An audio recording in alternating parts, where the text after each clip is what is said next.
প্রধানমন্ত্রীর মেয়াদ, সংবিধান ও রাষ্ট্রের মূলনীতি এবং নির্বাচনী এলাকা নির্ধারণ। শেষে যে টপিকটা নির্বাচনী এলাকা নির্ধারণ, ওটা নিয়ে আর আলোচনার সুযোগ বা সময় হয় নাই। দুইটা টপিক নিয়ে আলোচনা হয়েছে, প্রধানমন্ত্রীর মেয়াদ এবং মূলনীতি। তো প্রধানমন্ত্রীর মেয়াদের বিষয়ে একটা ঐকমত্য ছিল যে প্রধানমন্ত্রীর মেয়াদটা সীমিত করা প্রয়োজন। আমাদের যে বর্তমান ব্যবস্থা আছে সেই ব্যবস্থা থেকে আমাদের পরিবর্তন করার প্রয়োজন, মেয়াদটা সীমিত করার প্রয়োজন। এবং আরেকটা ঐকমত্যও ছিল যে সেটা 2 বার বা 2 মেয়াদ সেইভাবেই হয়তো সীমিত হবে, কিন্তু 2 বার হবে না 2 মেয়াদ হবে, সেটা নিয়ে আলোচনা চলছিল। এরপর একটা প্রস্তাব আসলো যে সর্বোচ্চ একজন ব্যক্তি কত বছর বা কত সময় প্রধানমন্ত্রী থাকতে পারবে সেটা নির্ধারণ করলে হয়তো ভালো হবে। তখন একটা ব্রেক নিয়ে সবাই নিজেদের মধ্যে আলোচনা করে একটা জায়গায় অনেকেই চলে আসছিল যে হয়তো সর্বোচ্চ 10 বছর প্রধানমন্ত্রী একজন হতে পারবে, এই সীমানাটা নির্ধারণ করা যেতে পারে।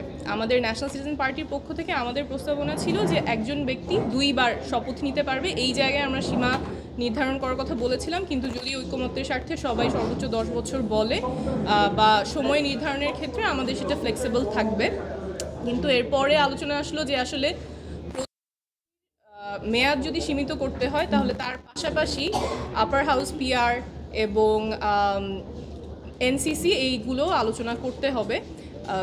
3টা দল এই ক্ষেত্রে, এই যে সীমা যেটা 10 বছর সীমা, অনেকেই ঐকমত্যে এসেছিলেন, সেখানে 3টা দল দ্বিমত পোষণ করেছেন। এর মধ্যে বিএনপি ছিল। বিএনপির কথা ছিল যে আপার হাউস পিআর এনসিসি এগুলো একসাথে নির্ধারিত হতে হবে, কারণ না হলে প্রধানমন্ত্রীর ক্ষমতা অনেকটাই কমে হচ্ছে। যে এনসিসি বা সাংবিধানিক পদগুলোতে নিয়োগের ক্ষেত্রে আমরা তো সবসময়ই চাইবো যে নির্বাচন কমিশনের মতো কোনো প্রতিষ্ঠান পক্ষপাতমূলক আচরণ করবে না, তাদের নিয়োগটা হবে একদম নিরপেক্ষভাবে। তো সেই ক্ষেত্রে আসলে যেই সাংবিধানিক প্রতিষ্ঠানগুলো প্রধানমন্ত্রী বা এক্সিকিউটিভকে অ্যাকাউন্টেবল করার কথা, তাদের নিয়োগের ক্ষেত্রে তো প্রধানমন্ত্রীর যদি হাত না থাকে সেক্ষেত্রে ক্ষমতাটা কমে না, বরং ওই জায়গার ওই জুরিসডিকশনটা থাকারই কথা না। কারণ যেই প্রতিষ্ঠানগুলো এক্সিকিউটিভকে অ্যাকাউন্টেবল করবে, এক্সিকিউটিভ ক্যানট দেন রিক্রুট দেম।